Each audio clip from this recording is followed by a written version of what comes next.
Hey, good afternoon, everybody, and welcome to the first Friday in February. It's a nice sunny day outside, even though it's quite cold.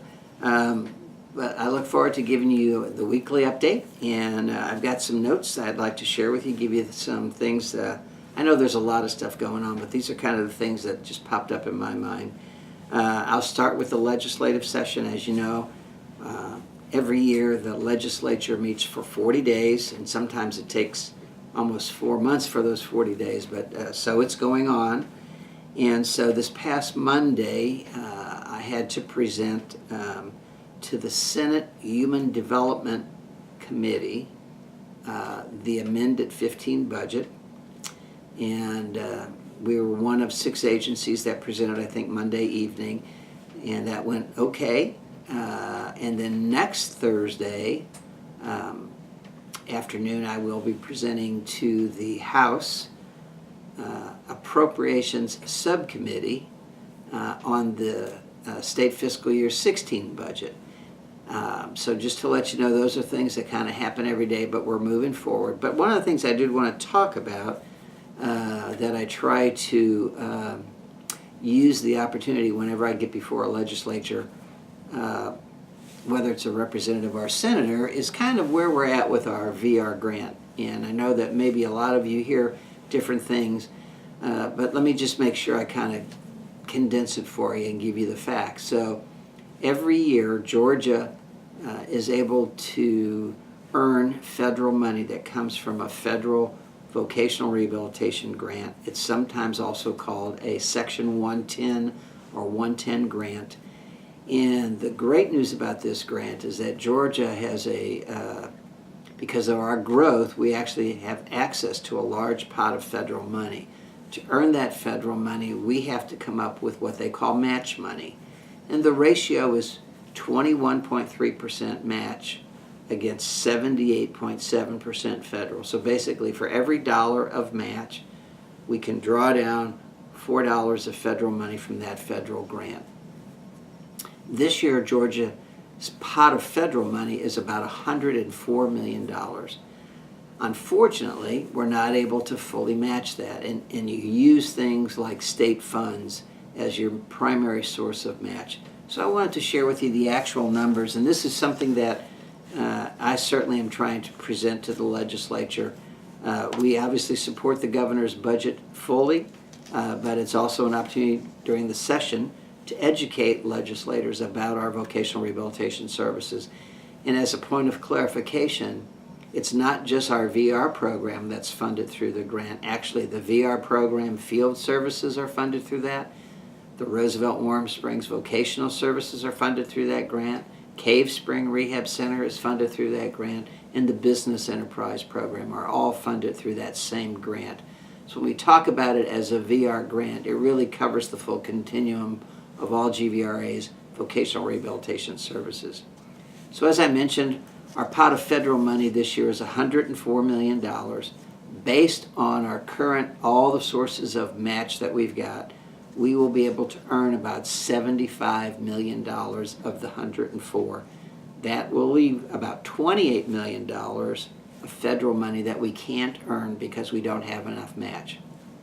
So you may ask, how much more match money would it take? We're actually $7,695,946 short. So Kevin Harris, as you all know, is our External Affairs Director. He's over at the Capitol almost every day scheduling appointments with representatives and senators, and he's educating them about that very situation. And when I present to the committees that I present to, I'm also trying to find opportunities when I can share with them the situation that we are in and how wonderful it would be if we could get some additional money to fully match that federal grant. And we have some strategies in mind, and so we're working through those. But just to give you the facts, so we're about $7.5 million short of fully matching our federal grant. So imagine how many more people we could serve and how many more people we could get into competitive integrated employment if we had that full $104 million. So that's the story on the federal grant. I want to give you that. The next thing I want to talk a little bit about is You've heard me comment on the employee survey, which I greatly appreciate those of you who participated in completing your surveys and getting them back to us. And so we are actually starting with the Disability Adjudication Services Program, DAS. And the way we've decided to approach that is we're meeting with every individual supervisor at DAS in all of their locations. We started yesterday. So Jimmy Wilson, myself, Maria, and Travis, and Dawn from HR, we spent the day at the Stone Mountain office yesterday. And each of us, I think, interviewed 10 supervisors. And for those supervisors or those DAS staff who are watching this, I just want to say how impressed we were with the people we met with yesterday. To a person, every one of them was very committed to the mission of DAS. They were extremely professional. I got a good education on how difficult the job of adjudicating a claim is, the skill it takes, the time it takes to become proficient. But I left there feeling very impressed with really a great dedicated staff at DAS, and we'll continue our visits to the other locations. But it just kind of reminds me, and this will be the last point for today, is I know that the majority, by far the majority of all of the staff in the agency are committed to our mission. Whether you work in DAS or whether you work in GIB or one of the vocational rehabilitation programs, I know that the majority of folks, the majority of you all are very committed to that mission.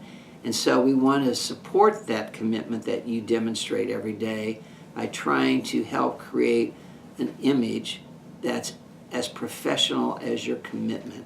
And I know that you've heard us talk about branding. Well, that's the reason behind why we try to want to create a look and an image that really supports your commitment to the mission. And we want that, to the extent we can, to be standard.